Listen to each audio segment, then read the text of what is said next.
Why do you think scientists measure temperature when they study chemical reactions? We're working on a lab where we are testing out about 6 different materials. Their goal is to be engineering and building their own flameless heater.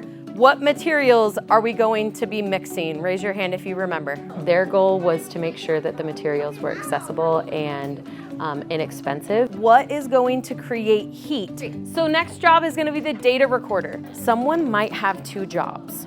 Oh, you're the timer? They were mixing different amounts of different substances like root killer, aluminum foil, cabbage juice. Making sure the substances are gently swirled. You need to dry off your steel wool before you put it in the cup. So do we have to measure the salt water?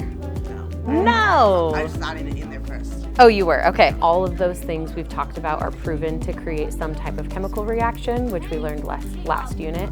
Then this, and then, okay. Okay, now we're gonna wait about 30 seconds. So we're putting 1 gram. Do you guys think it's gonna reach 200?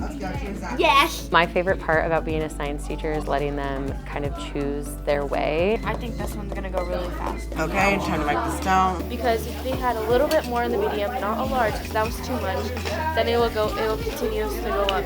Okay, 71.5, you got it? All right, excellent job. Would you like to be the teacher for the day?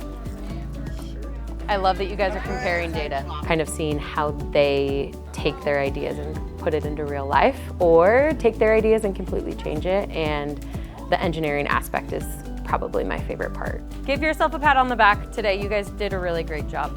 Nice work. Oh, don't forget your glasses.